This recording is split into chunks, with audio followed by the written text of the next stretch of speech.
2021 Elon Musk Starlink Indian വിപണിയിലെത്തിക്കാൻ ലക്ഷ്യമിട്ടത്. എല്ലാത്തിനും അതിൻ്റെതായ സമയമുണ്ട് ദാസ എന്ന് പറയുന്നത് പോലെ ഒടുവിൽ ആ സമയമെത്തി. കഴിഞ്ഞയാഴ്ച നമ്മുടെ ടെലികോം വകുപ്പ് സ്റ്റാർലിങ്ക് സാറ്റലൈറ്റ് ഇന്റർനെറ്റിന് പ്രവർത്തനാനുമതി നൽകി. എന്താണ് ഈ സാറ്റലൈറ്റ് ഇന്റർനെറ്റ്? നിലവിൽ ഇന്റർനെറ്റ് സേവനം ലഭ്യമാകുന്നത് ഓപ്റ്റിക്കൽ ഫൈബർ അല്ലെങ്കിൽ മൊബൈൽ ടവറുകൾ ഉപയോഗിച്ചാണ്.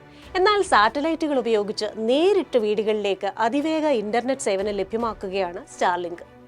മസ്കിന് സ്വന്തം സാറ്റലൈറ്റുകളുണ്ടോ? സ്വന്തമായി 6900-ലേറെ സാറ്റലൈറ്റുകൾ സ്പേസ് എക്സിനുണ്ട്. എന്താണ് സാറ്റലൈറ്റ് ഇന്റർനെറ്റിന്റെ ഗുണം? സ്പീഡ്.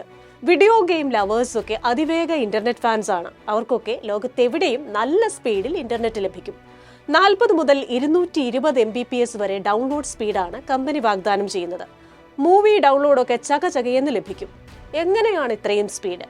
നിലവിലെ ബ്രോഡ്ബാൻഡ് സേവനദാതാക്കൾ ആശ്രയിക്കുന്ന ജിയോ സാറ്റലൈറ്റുകൾ ഭൂമിയിൽ നിന്ന് 38,000 കിലോമീറ്റർ അപ്പുറമാണ്.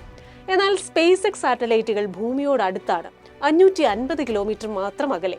അതുകൊണ്ട് കറങ്ങി തിരിഞ്ഞ് വിവരങ്ങൾ എത്തുന്നത് ഒഴിവാകും. എന്താണ് കമ്പനിയുടെ വാഗ്ദാനം?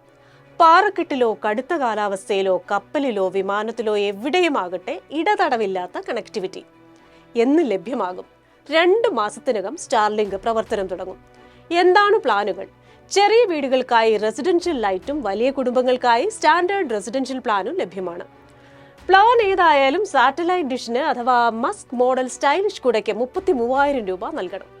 പിന്നെ ലൈറ്റ് പ്ലാനിന് പ്രതിമാസം 3,000 മുതൽ 3,150 രൂപ വരെയും സ്റ്റാൻഡേർഡിന് 4,000 മുതൽ 4,500 രൂപ വരെയും മുടക്കണം.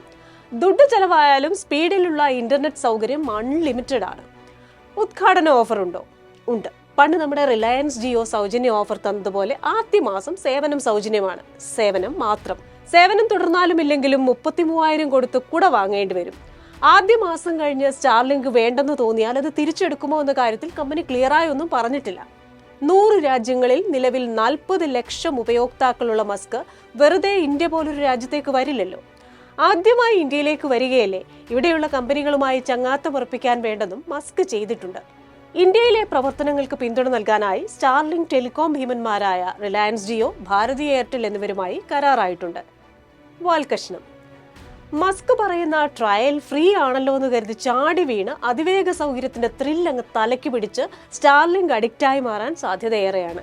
അല്ലെങ്കിൽ 2-ാം മാസം മുതൽ സാധാ ഇന്റർനെറ്റിലേക്ക് പോയി കറങ്ങുന്ന ചക്രം കണ്ട് കലിപ്പാകാനും ഇടയുണ്ടെന്ന് ടെക് വിദഗ്ധർ പറയുന്നു.